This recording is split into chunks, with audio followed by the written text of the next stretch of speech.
Je m'appelle Alice et voici l'histoire de la façon dont ma vie a changé pour toujours. J'ai grandi dans une petite ville paisible. Ma mère était la personne la plus gentille que je connaisse. Elle avait une façon de faire en sorte que tout le monde se sente spécial, que ce soit en préparant des biscuits pour nos voisins ou en s'asseyant près de mon lit le soir pour me lire mes histoires préférées. Tout a commencé à changer l'année où ma mère a trouvé un nouvel emploi. C'était une opportunité passionnante pour elle, mais cela signifiait aussi qu'elle devait beaucoup voyager. Au début, nous étions tous très fiers d'elle. Maman partait tôt le lundi matin et revenait tard le vendredi, toujours fatiguée mais souriante, avec des petits cadeaux pour Samuel et moi. Elle nous racontait des histoires sur les nouvelles personnes qu'elle avait rencontrées et les grandes décisions qu'elle contribuait à prendre. Mais son absence a laissé un vide dans notre maison, les rires à table ont commencé à s'estomper, remplacés par le silence ou le bourdonnement de la télévision. Papa, qui avait toujours été une présence constante dans nos vies, semblait se replier sur lui-même. Il cessa de faire les petites blagues qui faisaient rire Samuel. Au lieu de cela, il passait plus de temps seul à regarder par la fenêtre ou à bricoler des choses qui n'avaient pas besoin d'être réparées. J'avais alors 19 ans, assez vieux pour remarquer que quelque chose n'allait pas. Papa a commencé à concentrer son attention sur moi d'une manière qui semblait différente. Au début, je n'y pensais pas beaucoup. Il me posait des questions sur ma journée, s'asseyait avec moi dans le salon pendant que je regardais la télévision ou me proposait de m'aider à faire mes devoirs, même si j'étais déjà à l'université. Mais au fil des semaines, son comportement devenait de plus en plus intense. Il a commencé à attendre que je rentre de l'école, ses yeux s'illuminant lorsque je franchissais la porte. Il a insisté pour passer du temps avec moi, me proposant de m'emmener manger une glace ou de m'apprendre à conduire. Il semblait éviter complètement Samuel, le laissant jouer seul pendant que l'attention de papa restait fixée sur moi. Au début, je me suis dit qu'il était juste seul sans maman, peut-être qu'elle lui manquait autant qu'à nous, et c'était sa façon de faire face. Mais au fond, je me sentais mal à l'aise. Il y avait une lourdeur dans l'air chaque fois que nous étions seuls, un sentiment que je n'arrivais pas à expliquer. La chaleur et le confort que je ressentais autour de papa étaient lentement remplacés par quelque chose de plus froid, quelque chose qui me donnait envie de m'éloigner. C'était une nuit calme, du genre où les seuls bruits étaient le chant des grillons devant ma fenêtre et le bourdonnement du ventilateur dans ma chambre. J'étais blottie sous ma couverture, portant ma robe de nuit préférée, une robe légère et confortable que je portais toujours pendant les nuits chaudes. Je venais tout juste de commencer à m'endormir lorsque j'entendis frapper à ma porte. Le son m'a surpris, ce n'était pas dans les habitudes des gens de frapper si tard, surtout pas papa. Pendant un moment, j'ai cru que j'avais pu l'imaginer, mais ensuite le coup est revenu, un peu plus fort cette fois. « Entre » dis-je avec hésitation, en m'asseyant et en ajustant ma couverture pour mieux me couvrir. La porte s'ouvrit en grinçant et il était là, papa. Son visage était sérieux, presque anxieux, et je ne pus m'empêcher d'être surprise. Il venait rarement dans ma chambre, surtout à cette heure-là.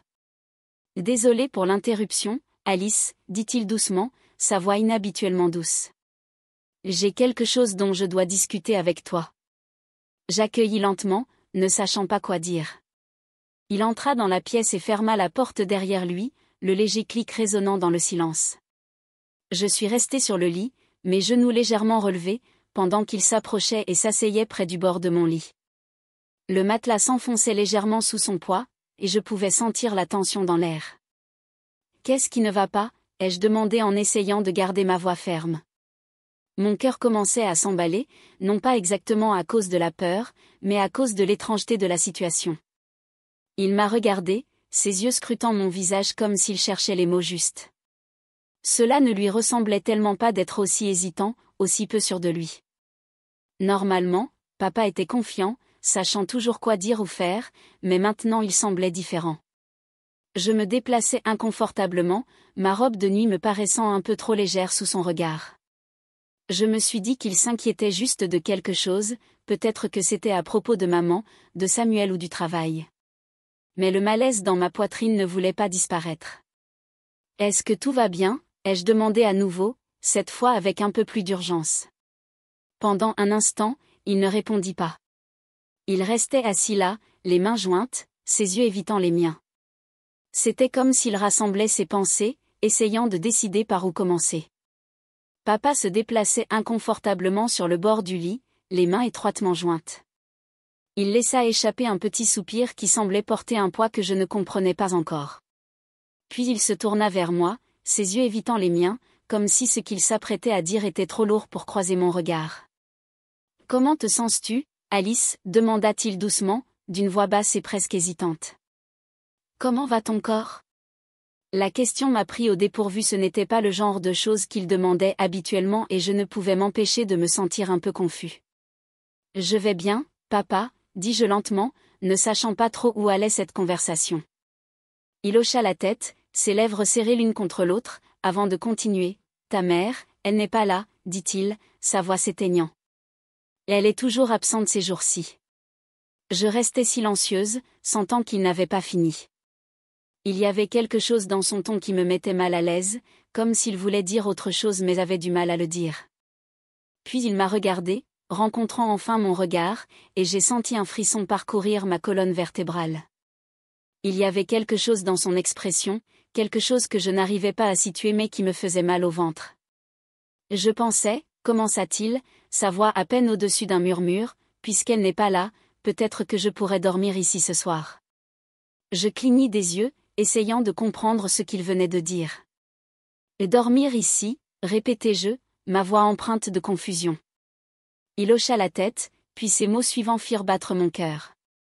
Mon corps, dit-il, s'arrêtant comme pour choisir ses mots avec soin, il est d'humeur à le toucher. Pendant un instant, je n'ai pas pu parler. La pièce semblait se refermer autour de moi, l'air devenant lourd. Ces mots flottaient dans l'air comme un nuage sombre, leur sens s'imprégnant lentement mais sûrement. « Papa, de quoi tu parles » réussis-je à dire, ma voix tremblante. J'ai secoué fermement la tête, ma voix tremblante alors que je disais « Non, papa, ce n'est pas vrai. S'il vous plaît, partez. » Mais il n'est pas parti. Au lieu de cela, il resta assis, ses paroles devenant plus douces mais plus persistantes. « Alice, » commença-t-il d'un ton presque suppliant, « tu es la seule à qui je peux parler. Ta mère n'est jamais là, je me sens si seule. »« Papa, tu es mon père » murmurai-je, espérant qu'il comprendrait le poids de ce qu'il demandait. Pourtant, sa persévérance n'a pas faibli. Il a essayé de me rassurer, m'adressant des mots qui semblaient réconfortants mais qui ne faisaient qu'accroître mon malaise. Chaque fois que je refusais, il trouvait un autre moyen de déformer la situation, me faisant me sentir coincée. Mon cœur battait à tout rompre tandis que la tension dans la pièce devenait plus épaisse. Après ce qui m'a semblé une éternité de pression, ma détermination a commencé à faiblir. J'ai été prise dans une tempête de confusion, de peur et de désespoir. Il n'acceptait pas une réponse négative et avant que je réalise pleinement ce qui se passait, il avait réussi à franchir une frontière que j'avais tant essayé de protéger. Quand ce fut fini, je restais assise, figée sur le lit, l'esprit tournoyant d'incrédulité. Je pensais que c'était sûrement une chose ponctuelle, que cela ne se reproduirait plus jamais. Mais j'avais tort. Cela a continué, jour après jour, nuit après nuit. Il ne cessait de trouver des excuses, de trouver des moyens pour que cela se reproduise. Je me sentais piégée, comme si j'étais en train de me noyer et personne ne pouvait me voir lutter pour rester à flot. Je savais que je ne pouvais plus vivre comme ça. Je ne pouvais pas continuer à prétendre que tout allait bien. Le poids du secret était trop lourd et j'avais l'impression d'étouffer sous lui. C'est à ce moment-là que j'ai décidé de faire quelque chose. J'ai pensé à tante Gray, notre voisine. Elle était gentille, le genre de personne qui avait toujours une oreille ouverte et un cœur chaleureux. Je savais que s'il y avait quelqu'un en qui je pouvais avoir confiance, c'était elle. Un soir, alors que papa n'était pas à la maison, je suis sortie de la maison et je suis allée chez tante Gray. Lorsque j'ai frappé à sa porte, mes mains tremblaient et mon cœur avait l'impression qu'il allait sortir de ma poitrine. Lorsqu'elle ouvrit la porte, son visage s'éclaira d'un sourire. « Alice, ma chère, entre. Qu'est-ce qui t'amène ici à cette heure ?» J'ai hésité, debout sur le pas de la porte, essayant de trouver les mots justes. Mais au moment où j'ai vu l'inquiétude dans ses yeux, le barrage s'est brisé et les larmes ont coulé sur mon visage. « Tante Gray, étouffai-je, ma voix à peine audible, j'ai besoin d'aide. » Elle m'a entraînée dans la maison, me guidant vers le canapé. « Et dis-moi tout, mon enfant, dit-elle doucement, sa main posée sur la mienne. Et alors je lui ai dit chaque mot, chaque détail, chaque instant. J'avais trop peur pour le partager avec quelqu'un d'autre. Tout s'est déversé et pendant que je parlais, j'ai ressenti un mélange de soulagement et de peur. Soulagement que quelqu'un ait enfin compris, mais peur de ce qui allait se passer ensuite. Un soir, alors que je faisais mes devoirs, j'ai entendu notre voisine, tante Gray, parler à maman. « Je ne veux pas te contrarier », murmura tante Gray, mais j'ai entendu des rumeurs. Les gens disent des choses sur Alice et son père. Êtes-vous sûr que tout va bien ? Maman l'a rejeté en riant nerveusement. Gray, ne crois pas tout ce que tu entends, mais ses yeux trahissaient son inquiétude. Les jours se sont transformés en semaines et les murmures, qui n'étaient autrefois que de faibles murmures, ont commencé à devenir plus forts, atteignant tous les coins de la maison. L'air était chargé de tension et il devenait impossible d'ignorer la vérité que tout le monde autour de moi semblait connaître, sauf moi. Une nuit, alors que j'étais allongée dans mon lit, me retournant dans mon sommeil, j'ai été soudainement réveillée par le son de voix élevées venant du salon. C'étaient maman et papa, leur voix aiguë, le genre de ton qu'on n'entend pas à moins que quelque chose de grave n'arrive. Je retins mon souffle, m'efforçant d'entendre chaque mot. La voix de maman était brisée par l'émotion. « Comment as-tu pu » cria-t-elle, sa voix pleine d'incrédulité. « Ce n'est qu'une enfant. Vous lui avez fait du mal d'une manière que je ne peux même pas expliquer. » Je pouvais l'entendre sangloter maintenant, ses paroles étant un mélange de chagrin et de colère. Mon cœur battait à tout rompre tandis que j'écoutais, incapable de bouger, figé par le poids de ses mots. La réponse de papa a été étrangement calme, comme s'il était détaché du chaos qui se déroulait autour de lui. « Tu es parti depuis des mois », dit-il d'une voix froide et indifférente. « Et ne me blâmez pas pour ce qui s'est passé, vous n'étiez jamais là pour voir ce qui se passait. » Je ne comprenais pas ce qui se passait. Les mots, la douleur dans la voix de maman, tout cela ressemblait à un cauchemar dont je ne pouvais pas me réveiller. Je n'ai pas bien compris, mais je savais que quelque chose n'allait vraiment pas. Le lendemain, maman a fait ses valises et est partie sans un mot. Ma meilleure amie Gray a été la première personne à qui j'en ai parlé. « Quelque chose ne va pas à la maison », dis-je, les larmes coulant sur mon visage. Gray m'a serré fort dans ses bras. « Là Alice, tu dois le dire à quelqu'un. Ce n'est pas ta faute. » Grâce à ses encouragements, je me suis confiée à une enseignante en qui j'avais confiance, Madame Amara. Elle m'a écouté patiemment pendant que je lui racontais tout ce que j'avais trop peur de dire auparavant. Madame Amara n'a pas perdu de temps pour agir. Le lendemain de ma confidence, elle a contacté les services de protection de l'enfance. Elle m'a assuré que j'avais fait le bon choix en prenant la parole et m'a promis que de l'aide était en route. J'avais peur, je ne savais pas ce qui allait se passer ensuite, mais sa présence calme et déterminée m'a apporté un certain réconfort. En quelques jours, j'ai été présentée à un conseiller désigné par les autorités. Au début, il m'était presque impossible de parler, les mots me semblaient coincés dans la gorge, trop lourds pour être prononcés. Mais le conseiller était gentil et patient, me guidant doucement à travers mes sentiments. Chaque séance est devenue un peu plus facile et bientôt, je me suis retrouvée à tout partager, la douleur, la confusion, la peur avec laquelle je vivais. Chaque mot que je prononçais était comme un poids qui se soulevait de ma poitrine, comme si je pouvais enfin respirer à nouveau après avoir été piégée pendant si longtemps. Entre-temps, les autorités ont ouvert leur enquête. Ils ont interrogé mon père, qui a répondu d'une voix aussi calme et confiante que s'il n'avait rien fait de mal. Mais les preuves contre lui étaient solides, mon témoignage, les chuchotements des voisins et les messages que j'avais conservés comme preuve. Il suffisait d'agir. Le jour où la police est arrivée chez nous a été un jour que je n'oublierai jamais. Ils sont arrivés tôt le matin, leurs uniformes impeccables et leurs visages sérieux. Maman se tenait à mes côtés, sa main serrant fermement la mienne pendant qu'il escortait papa. Il n'a pas dit grand-chose, il m'a juste regardé avec une froideur qui m'a fait frissonner le dos. Notre maison, autrefois remplie de rire et de chaleur, ressemblait ce jour-là à un champ de bataille silencieuse, tendu et rempli d'émotions mitigées. J'étais soulagée de savoir que j'étais enfin en sécurité et que papa ne pouvait plus me faire de mal, mais il y avait aussi de la tristesse, une profonde douleur pour la famille que nous étions autrefois, ou du moins la famille que je pensais être. Alors que la voiture de police s'éloignait, j'ai senti des larmes couler sur mon visage, non pas parce qu'il me manquait, mais parce que je pleurais la fin de quelque chose auquel je m'étais accrochée depuis si longtemps, l'illusion d'une famille parfaite.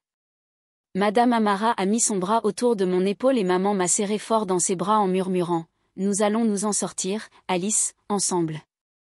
Le procès a été l'un des moments les plus durs et les plus effrayants de ma vie.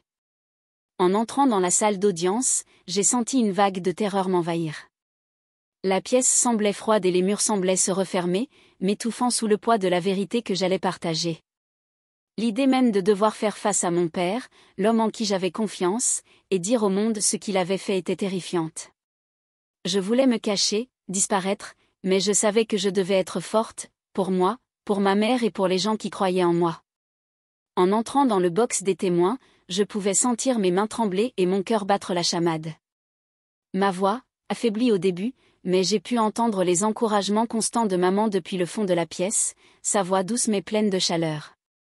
Gray, qui avait été à mes côtés pendant tout ce temps, m'a fait un sourire rassurant en me serrant la main avant le début du procès.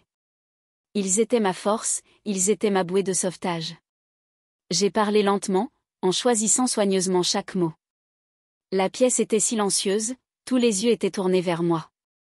Mes yeux n'arrêtaient pas de se poser sur mon père, assis de l'autre côté de la pièce. Son regard était froid, presque comme s'il n'éprouvait aucun remords pour ce qu'il avait fait. Cela rendait plus difficile de rester calme, mais je me rappelais que c'était le moment où je devais me défendre. Le juge a écouté attentivement, ses yeux ne me quittant jamais pendant que je racontais mon histoire douloureuse. C'était comme si la pièce retenait son souffle, attendant le moment où la vérité serait connue. La tension était insupportable, et je sentais le poids de tous les regards sur moi. Finalement, après ce qui semblait être une éternité, le juge a pris sa décision. La salle d'audience était silencieuse alors qu'il prononçait les mots qui allaient changer ma vie à jamais. L'accusé est condamné à 15 ans de prison pour ses crimes. Un sentiment de soulagement m'envahit, et je sentis mon corps s'affaiblir. Je l'avais fait, j'avais dit la vérité et la justice avait été rendue. Mon père allait enfin faire face aux conséquences de ses actes.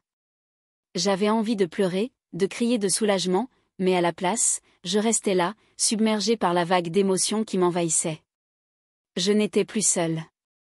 Maman et Gray se sont précipités à mes côtés, leurs bras enroulés autour de moi, et pour la première fois depuis longtemps, j'ai eu l'impression que peut-être, juste peut-être, je pourrais commencer à guérir. La vie après le procès n'a pas été facile. Notre famille a dû se reconstruire, pièce par pièce. Maman est rentrée à la maison et nous avons commencé une thérapie ensemble. Samuel était trop jeune pour comprendre pleinement, mais il savait que quelque chose avait changé. J'ai trouvé la force de partager mon histoire. Je voulais que les autres sachent qu'ils n'étaient pas seuls et que de l'aide était disponible. Des années plus tard, j'ai commencé à travailler avec une organisation qui soutient les enfants victimes de maltraitance. Raconter mon histoire n'a pas seulement été une guérison pour moi, c'est devenu un moyen d'aider les autres à guérir aussi.